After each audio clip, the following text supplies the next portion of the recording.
Вы когда-нибудь задумывались, что если бы вся мудрость мира скрывалась в одной розе?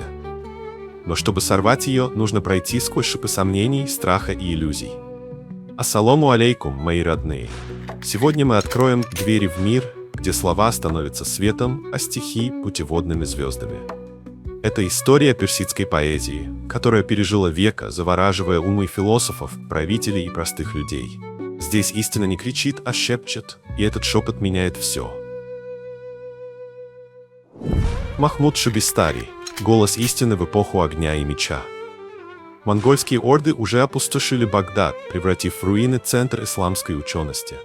Города горят, библиотеки исчезают в пламени, но именно в этот хаос рождается поэт, чьи стихи станут маяком для ищущих истину. Махмуд Шабистари – человек, чье имя сегодня знают лишь посвященные, но чьи идеи изменили суфизм навсегда. Где и когда? Махмуд появился на свет в 1288 году в маленьком городке Шабистар, что в нескольких милях от Тебриза, культурного сердца Персии. Его рождение совпало с пиком монгольского владычества. Кулагу-хан уже разрушил Багдад, но парадоксально именно при монголах персидская поэзия расцвела, как роза в пустыне. Юный Махмуд учился у шейха Эминюддина Тебризи и Бахаэддина Якуба, впитывая идеи Ибн Араби, философа, чье учение о единстве бытия, Вахдат аль-Вуджуд, стало основой его мировоззрения. Представьте, в эпоху, когда меч решал судьбы народов, Шабистари писал, что абсолют настолько явен взору человека, что становится невидим. Почему эта поэма? В 1311 году Шабистари получает письмо от Рукн ад-Дина Амира Хусейна Харави, суфия из Хорасана. Тот задает 17 вопросов о самой сути мироздания. Кто я? Как понять единство Бога? Что есть совершенный человек? Ответом становится поэма из 1200 стишей «Тайный розарий». Роза – божественная истина, скрытая за шипами материального мира. Вино – экстаз мистического единения с Богом. Зеркало – душа, отражающая свет Абсолюта.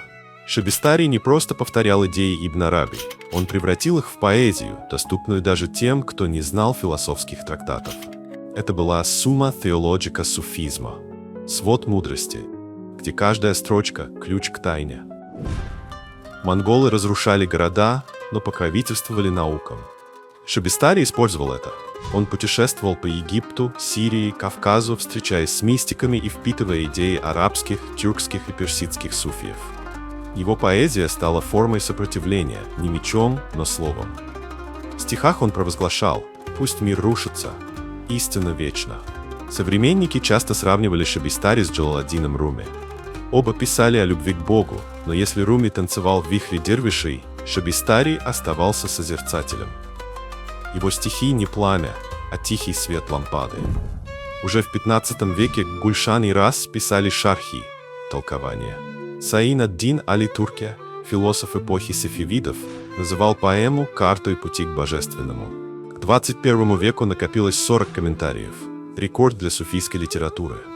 В 1688 году француз Франсуа Бернье использовал «Тайный розарий», чтобы объяснить суфизм европейцам.